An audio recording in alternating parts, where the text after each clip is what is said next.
Hi സുഹൃത്തുക്കളെ, ദൈവത്താൽ അനുഗ്രഹിക്കപ്പെട്ട പ്രിയ മക്കളെ, ഇന്ന് നിങ്ങളുമായി പങ്കിടുന്ന ഒരു ദൈവവചനമാണ്.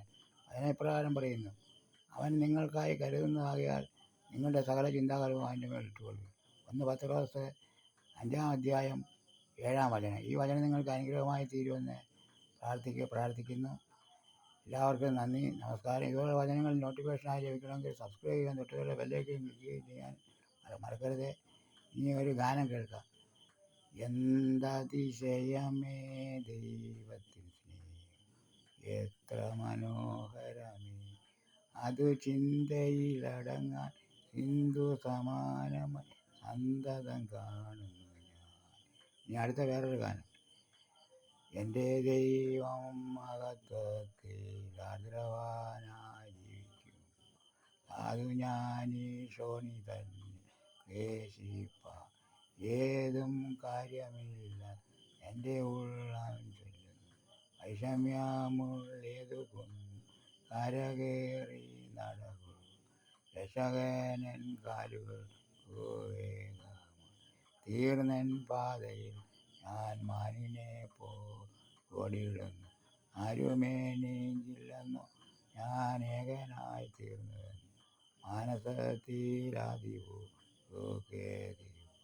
എൻ്റെ നിത്യ സ്നേഹിതന്മാർ ദൈവദൂത സംഗമത്തിൽ ഇപ്പോഴവർ ദൈവമുമ്പിൽ സേവയായി. ദുഃഖിതനായി ഓടിപ്പോയി ഞാൻ മരുഭൂവിൽ കിടന്നാൽ എന്നെ ഓർത്തു ദൈവദൂതർ വന്നിടും. ഏറ്റവും സ്നേഹച്ചൂടോ അപ്പവുമായി വന്നിടും. സാധു അന്ധനായി തീർന്നിടല്ലേ ദൈവമേ, നാളെയെ കൊണ്ടൻ മനസ്സ് യവലേശം ഭാരമില്ല. ഓരോ നാളും ദൈവമെന്നെ പോറ്റുന്നു. കാക്കകളെ വിചാരിപ്പി, വിതയില്ല കൊയ്ത്തുമില്ല, ദൈവമാവയ്ക്കായി വേണ്ടതെല്ലാം നൽകുന്നു. ലില്ലി പുഷ്പങ്ങൾ അവൻ ശോഭ നൽകുന്നു.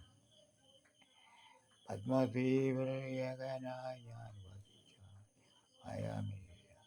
സ്വർഗം തോറാന്നെൻ്റെ പ്രിയൻ വേഗം, രക്ഷിതാവിനെ കാൺക പാവി, നിന്റെ വേർക്കല്ലയോ തൂങ്ങുന്നീ രക്ഷകൻ. ഉള്ളം നീ മുഴുവൻ തുറന്നു നല്ലയാമേശുവിൻ കയ്യിലേൽപ്പിക്കുക. ഈ വീഡിയോ നിങ്ങൾക്ക് ഇഷ്ടമായെങ്കിൽ ലൈക്ക് ചെയ്യാനും ഷെയർ ചെയ്യാനും സബ്സ്ക്രൈബ് ചെയ്യാനും മറന്നുപോലെ. എല്ലാവർക്കും നന്ദി, നമസ്കാരം. ഇതുപോലുള്ള വീഡിയോകൾ നോട്ടിഫിക്കേഷനായി ഞങ്ങൾക്ക് സബ്സ്ക്രൈബ് ചെയ്യും, അതേപോലെ ബെല്ലൈക്കൻ ക്ലിക്ക് ചെയ്യുക. എല്ലാവർക്കും നന്ദി, നമസ്കാരം.